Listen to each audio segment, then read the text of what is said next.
किसी ज़माने में एक सल्तनत हुआ करती थी। नाम था दरक्षापुर। एक ऐसी सरजमीन जहाँ रात चमकती थी और दिन सहमा सहमा लगता था। इस पर बादशाह शाह तैमूर की हुकूमत थी। एक ऐसा बादशाह जो इंसाफ के लिए मशहूर था मगर अंदर से खौफजदा। शाह तैमूर की दो बेटियां थीं, शहजादी मेहरबानो और शहजादी सहर। दोनों न सिर्फ हुस्न में बेमिसाल थी बल्कि अपनी सोच और एहसास में भी मुनफरिद। मेहरबानो माजी की खोज में रहती, किताबों और कहानियों में गुम रहती, जबकि शहर हाल में जीने वाली मजबूत और अवाम की दोस्त थी। महल में एक गुलाम था रियाज।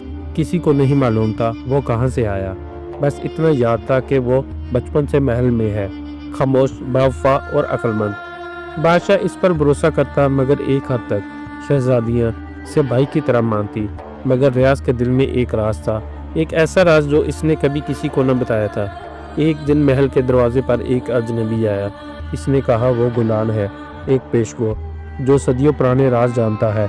इसने कहा मैं आया हूँ वो सवाल पूछने जो तुम्हारे दिलों में दफन है।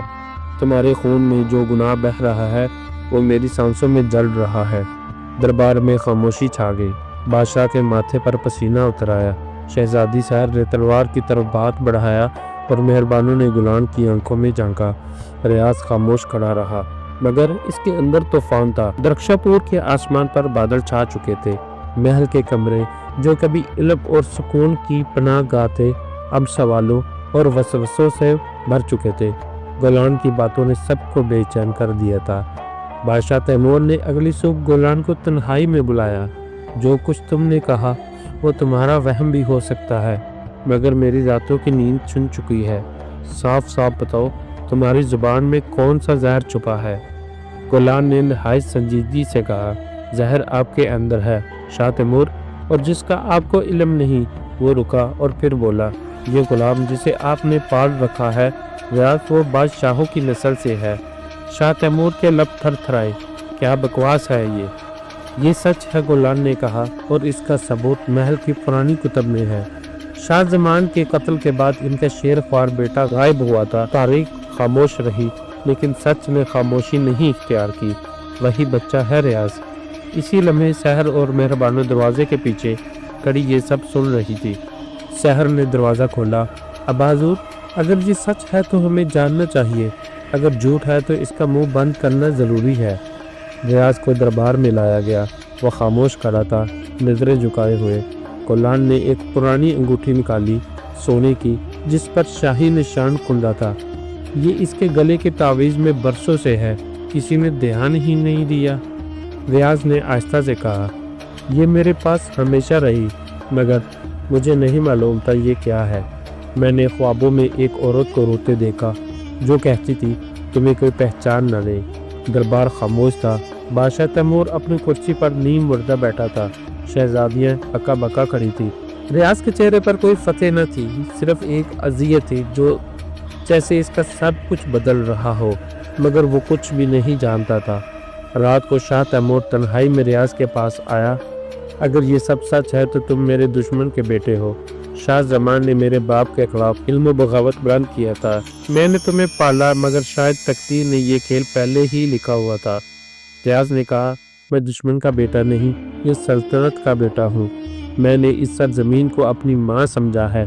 अगर मेरे खून शाही है तो मेरी वफादारी दरक्षापुर से है। शाह तैमूर की आंखों नम हो गई। तुम मेरे दिल में बेटे की जगह रखते हो मगर तख्त का फैसला जज्बों से नहीं होता, हमें सच की तह तक जाना होगा। गुलान ने आखिरी अल्फाज में कहा जब सच सामने आएगा तो दरक्षापुर का नक्शा बदल जाएगा। शहजादियों के दिल और गुलाम का खोल एक रास्ता बनाएंगे जिस पर तारीख लिखी जाएगी। सुबह के सूरज ने दरक्षापुर पर एक नए दिन की रोशनी डाली मगर महल के अंदर हर दिल में अंधेरे और सवालात का राज था। शाह तैमूर ने दरबार आम तलब किया, एक ऐसा दरबार जिसका ऐलान 2 अशरों में कभी न हुआ था। ऐलान हुआ कि आज शाही खून, तकदीर और तख्त का फैसला होगा। दरबार में सरदार, वज़रा, उलमा, अवाम के नुमाइंदे और शहर के दानिशवर जमा हुए। रियाज शाही लिबास में खामोश मगर पुरएतमाद खड़ा था। सहर और मेहरबानो इसके दाएं और बाएं थी। एक तख्त पर बैठी, दूसरी खड़ी, मगर दोनों की नजरें रियाज पर जमी थी। शाह तैमूर ने सबके सामने रियाज की शनाख्त का ऐलान किया। یہ شاہ زمان کا بیٹا ہے، اگر ایسا وارث جو دشمن کی خاک میں دفن کر دیا گیا۔ مگر تقدیر نے اسے میرے سامنے ایک غلام کی صورت میں لایا۔ ایک شور اٹھا، کچھ حیرت، کچھ خوف، کچھ حسد، مگر سب شور کو غلام کی آواز نے کاٹا۔ تقدیر کبھی سوال نہیں کرتی، بس جواب دیتی ہے، اور آج کا دن جواب کا دن ہے۔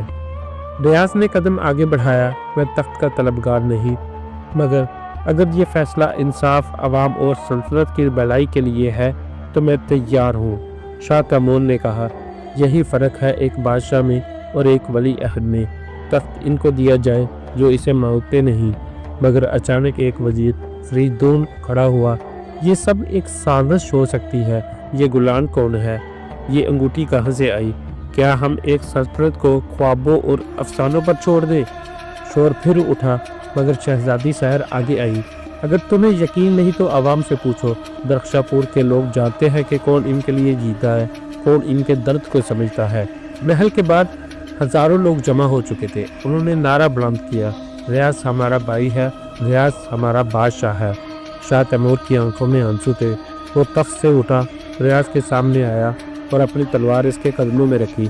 آج سے تم درخشاں پور کے وارث ہو، مگر یاد رکھو، تخت لوہے سے نہیں دلوں سے جیتا جاتا ہے۔ ریاض نے تلوار اٹھائی، وہ اب صرف غلام نہ تھا، نہ صرف بادشاہ، وہ تاریخ بن چکا تھا۔